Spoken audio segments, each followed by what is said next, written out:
Hello students, I am Raj Patel from Vidyam academy. आज हम पढ़ेंगे स्कैनिंग टनलिंग माइक्रोस्कोप। जो फर्स्ट टॉपिक है हमारा नैनो टेक्नोलॉजी का, ठीक है, सेमीकंडक्टर एंड नैनो टेक्नोलॉजी का।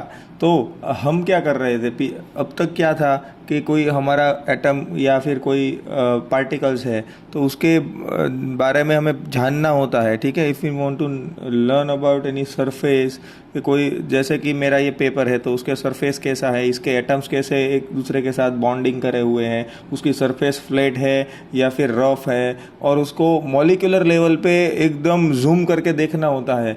तो हमें क्या चाहिए, तो उसके लिए हम नैनो टेक्नोलॉजी के वो नैनो टेक्नोलॉजी जो जिसको बोलते हैं 10⁻⁹।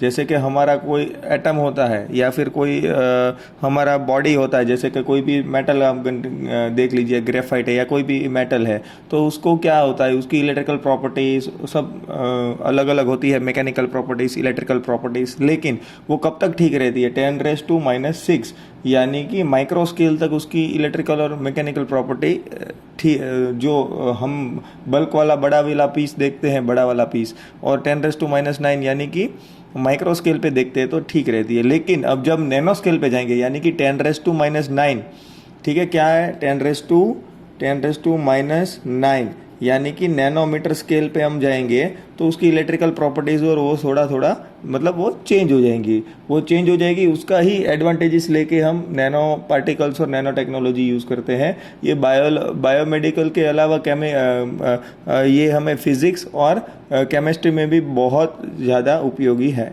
तो स्कैनिंग टनलिंग माइक्रोस्कोप क्या करता है, स्कैनिंग टनलिंग माइक्रोस्कोप क्या करता है कि कोई मेटल बॉडी पार्ट्स होता है, या याद रखिएगा स्कैनिंग टनलिंग माइक्रोस्कोप वहीं पे काम करेगा जो डिवाइसेस इलेक्ट्रिकल के कंडक्टर होंगे, यानी कि कंडक्टिंग डिवाइस पे ही वो काम करेगा, ठीक है। इंसुलेटर या फिर नॉन कंडक्टिंग डिवाइसेस पे वो काम नहीं करेगा।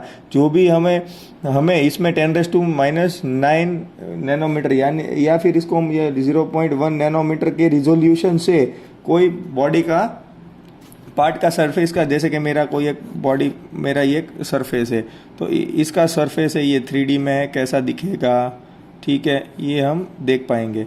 और उसमें एटम कैसे कैसे एक दूसरे के साथ लगे हुए हैं, ये भी हम इसमें देख पाएंगे।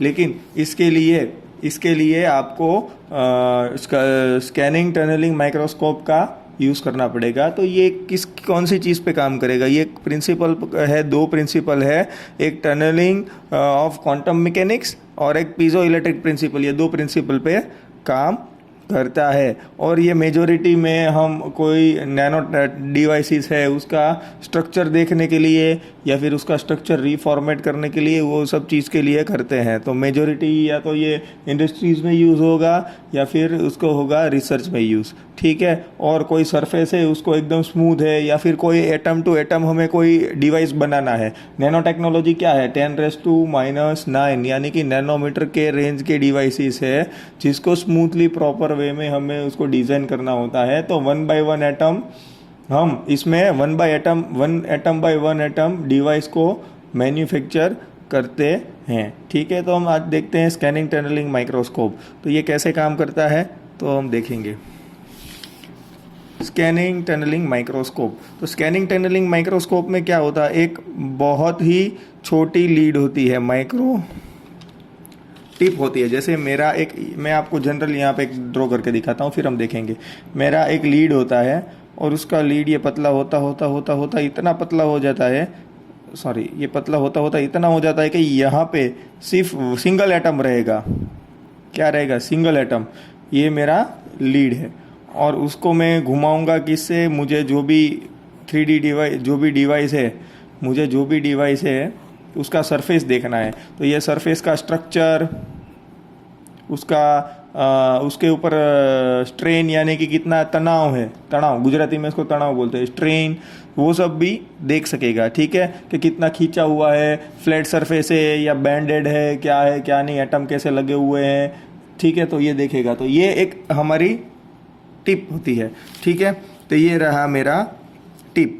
वो टिप कैसा होता है, ऐसा रहेगा। लास्ट वाले में एक एंगल होते हुए लास्ट वाले में क्या रहेगा, सिर्फ एक ही एटम रहेगा, ठीक है। अब इसको हम देखेंगे तो कैसे रहेगा, ये पूरे सरफेस को देखो ऐसे जिगजैग में पूरा स्कैन करेगा। इसके वर्किंग प्रिंसिपल पे हम आएंगे, यहाँ पे आएंगे, लेकिन ये कैसे स्कैन करेगा। जैसे मेरा ये पेज है, मुझे स्कैन करना शुरू करना है, तो मैं यहाँ से स्कैन करना शुरू करूँगा। ऐसे जाऊँगा, ऐसे जाऊँगा, ऐसे जाऊँगा, फिर ऐसे ऐसे ऐसे मेरा पूरा पे पूरा इसका सरफेस स्कैन करूँगा। और ये किस में देगा आपको, 3 डायरेक्शन 3D सरफेस देगा, ठीक है। यानी कि जो मेरा स्कैन है वो क्या करेगा, 3D मुझे उसका सरफेस है उसका 3D रिजोल्यूशन देगा, ठीक है। तो कैसे देगा, तो इसमें क्या आएगा, ये भी इलेक्ट्रॉन के फंडामेंटल पे यूज़ करते हैं, ठीक है। जैसे कि मेरा कोई यहाँ पे सरफेस है और मैंने यहाँ पे करना शुरू किया, इसका एक जूम वाला वर्जन में मैं ड्रॉ कर लेता हूँ। ये मेरा टिप है, यहाँ पे मैंने डिवाइस रखा है और इसकी सरफेस है ना ऐसी कुछ सरफेस है, ये एटम्स ऐसे लगे हुए हैं, ठीक है, ठीक है। ये सब ऐसे है, एटम्स पूरे लगे हुए हैं। अब ये वाला निब यहाँ पे होता है और इसके साथ में क्या ज्वाइन करूँगा, एक्सटर्नल वोल्टेज, क्या एक्सटर्नल वोल्टेज प्रोवाइड करूँगा। तो क्या होगा, हमें फंडामेंटल पता है कि अगर वोल्टेज प्रोवाइड करेंगे और ये एटम है तो एटम के आउटर मोस्ट इलेक्ट्रॉन में से क्या होगा, एनर्जी लेके इलेक्ट्रॉन रिलीज होगा। और वो एनर्जी कहाँ पे जाएगी, हमारा प्लस कहाँ पे है, इसके साथ कनेक्टेड है, तो ये प्लस यहाँ पे कनेक्टेड है, ये तो पॉजिटिवली चार्ज है, तो ये इलेक्ट्रॉन यहाँ से एनर्जी लेके रिलीज होके कहाँ पे ट्रैवल करेगा, यहाँ पे। और इसकी वजह से यहाँ पे क्या होगा, फ्लो ऑफ इलेक्ट्रॉन। और ये फ्लो ऑफ इलेक्ट्रॉन क्या वैल्यू का है, उस हिसाब से इसका ग्राफ बनेगा।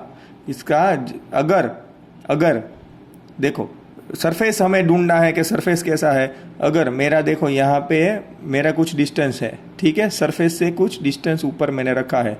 अगर मेरा एटम है वो नज़दीक में है, ठीक है, या ये नज़दीक में है, देखो मैं आपको 2 केसेस समझाता हूँ। एक मेरा यहाँ पे है, लेट से 1 नैनोमीटर डिस्टेंस पे है, और एक मेरा नीब है, इसमें सरफेस है यहाँ पे 2 नैनोमीटर पे है। तो क्या होगा, ये डिस्टेंस कम है तो यहाँ पे क्या होगा, एनर्जाइज होगा। तो क्या यहाँ से यहाँ पे डिस्टेंस कम है तो ज़्यादा इलेक्ट्रॉन फ्लो होगा, तो हमें यहाँ पे सिग्नल बड़ा मिलेगा। और ये वाला क्या हो जाएगा, ज़्यादा डिस्टेंस है तो फ्लो ऑफ इलेक्ट्रॉन कम होगा, ठीक है। यहाँ से यहाँ पे जंप करने के लिए ज़्यादा एनर्जी चाहिए होगी तो कम फ्लो ऑफ इलेक्ट्रॉन होगा। तो यहाँ पे क्या होगा, इलेक्ट्रॉन आपका फ्लो ऑफ इलेक्ट्रॉन कम होगा, तो आपका सिग्नल वीक बनेगा। तो इस हिसाब से आपको ये मिलेगा कि जहाँ पे भी सरफेस एकदम सरफेस से नज़दीक है वहाँ पे ज़्यादा सिग्नल मिलेगा, सरफेस आपका फार है वहाँ पे कम मिलेगा। और उसके बाद उसका सॉफ्टवेयर में सिंथेसाइज करके उसका 3D इफेक्ट वाला फिगर हम बना सकते हैं। तो ये हमारा फंडामेंटल था स्कैनिंग टनलिंग माइक्रोस्कोप का। मैं आपको फिगर में भी एक बार बता देता हूँ। यहाँ पे देखो मैंने स्कैन कैसे करना वो मैंने बताया था। यहाँ पे एक ही एटम है, तो यहाँ से एक एटम क्या करेगा, यहाँ से एटम इलेक्ट्रॉन यहाँ पे ट्रांसफ़र करेगा, वो इलेक्ट्रॉन यहाँ पे मेजर हो जाएगा, ठीक है। और यहाँ पे मेजर हो जाएगा, इलेक्ट्रॉन का फ्लो होगा वो, और वो फ्लो क्या करेगा, वो यहाँ पे कोई कंप्यूटर रहेगा, ठीक है। तो वो कंप्यूटर में जाके क्या करेगा, कंप्यूटर में जाके वो उसका ग्राफिकली प्रेजेंटेशन देगा, ठीक है। और एक चीज़, अगर कोई एटम मेरा जैसे कि देखो आप, मुझे ऐसा फ्लैट सरफेस चाहिए, आप देखो यहाँ पे मुझे फ्लैट सरफेस चाहिए, तो यहाँ पे कुछ एटम्स चाहिए, वैसे कुछ एटम्स यहाँ पे एक्स्ट्रा पड़े होंगे, तो हम क्या कर सकते हैं, यहाँ से वो एटम को इसमें फील भी करवा सकते हैं ये टेक्नोलॉजी से, ठीक है। तो इसको बोलेंगे हम स्कैनिंग टनलिंग माइक्रोस्कोप। और इसमें एक ही डिसएडवांटेज है, ये क्या है, मेटालिक यानी कि कंडक्टिव सरफेस पे ही काम करेगा। जो बॉडी है मुझे स्कैन करना है ये, ठीक है, कोई भी डिवाइस है या नैनो पार्टिकल्स है जिसके नैनो पार्टिकल्स का मुझे स्टडी करना है या फिर उसमें कुछ चेंजेस करना है, तो वो क्या हो, कंडक्टिंग मटेरियल होना चाहिए, तभी जाके फ्लो ऑफ इलेक्ट्रॉन होगा और तभी जाके ये सब होगा। ये इंसुलेटिंग मटेरियल या नॉन इलेक्ट्रिक जो electric flow of electron conduct नहीं करते हैं वो डिवाइसेस के लिए ये टेक्नोलॉजी यूज़ में नहीं है। इसके लिए मॉडिफिकेशन के साथ हम नेक्स्ट टेक्नोलॉजी पढ़ेंगे जो है एटॉमिक फोर्स माइक्रोस्कोप। तो स्कैनिंग टनलिंग माइक्रोस्कोप आप में समझ में आ गया होगा। अब नेक्स्ट वाला हम समझेंगे एटॉमिक फोर्स माइक्रोस्कोप, ठीक है।